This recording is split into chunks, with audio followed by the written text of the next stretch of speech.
2024 साधारण निर्वाचन गणतंत्र महान पर्व। आज जदि लोकसभा संसदीय क्षेत्र देखा जाए तेबे कटक, भुवनेश्वर, पुरी, ढेंकानाल, केन्दुझर एवं संबलपुर संसदीय क्षेत्र में आज निर्वाचन होउची। एई निर्वाचन तृतीय चरण मतदान आज कटक जिले में अनुष्ठित होउची।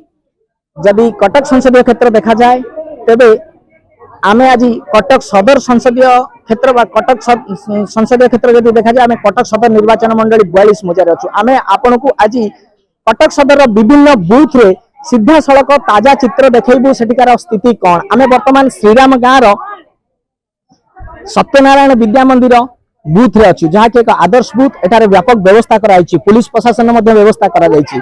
महिला वरिष्ठ नागरिकों पैका भिन्न भिन्न धाड़ी मध्य करा जायछि। पानीय जलर व्यवस्था करा जायछि एवं तंबूर मध्य व्यवस्था करा जायछि। ए बाद मध्य सुनिया मिलुछि एठारे किछि समय पैका ईवीएम मशीन में त्रुटि देखा जायथिला। एवं आ गुटे बड़ कथा, गोटिए पट बूथ रे एटी दुईटी करा जायछि गृह।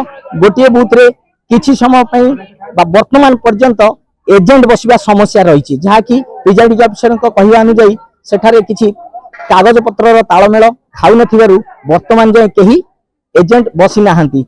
सेइतपैका एठारे मतदान रो पुलिंग रो विलंब हेबार आशंका देखा जायछि। चलंतु एठारे थिबा जो एजेंट प्रतिनिधि बा एठाकर स्थानीय लोक भोटर बा एठाकर जो माने स्वेच्छासेवी अछंती तांको ठारू सीधा सड़क प्रतिक्रिया नबा जे प्रकृत रे एई एजेंट बसवा जोगु कौन विलंब होइछि, ईवीएम रे त्रुटि हेबा जोगु कौन असुविधा होइछि, सीधा सड़क चलंतु पचारिबा। भाई आपन परिचय दियंतु। मो दीपक कुमार साहू, ग्राम सिलाम। एठी ईवीएम रे किछ समय त्रुटि देखा जायथिला एवं एजेंट रे मध्य बसिबार समस्या अछि, ए विषय कोन कहबे?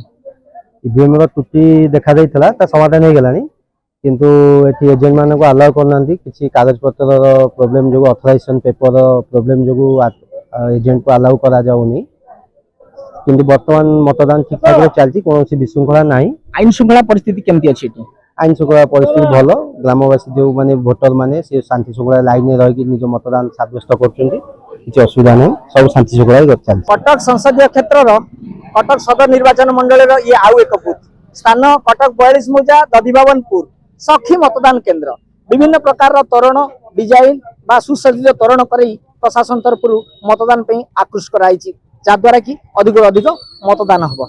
एही मतदान केंद्र रे मतदान केमती चलछि, व्यवस्था कोन अछि, को प्रकार चलछि, आईन श्रृंखला केमिति अछि, एठाकार स्थानीय किछि भोटर्स मानकु बा आदिवासी मानकु बा लोक मानकु आमे पचारि कि परखिबा।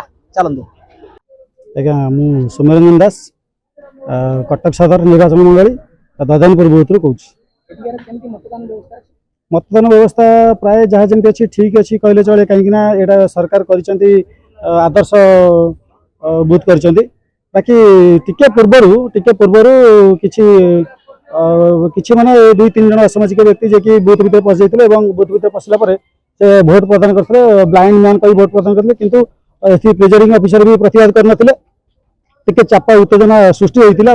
तापरे एजेंट मानक कंप्लेन परे हमर जो एजेंट थिले एजेंट मानक कंप्लेन परे बाकी वर्तमान ठीक ठाक अछि। किंतु ता भीतर लोक प्रतिनिधि आसिकी बेले बेले बुलिक जाउछन, सेटा टिके चापा उत्तेजना तैयार करछि पुणी बारंबार।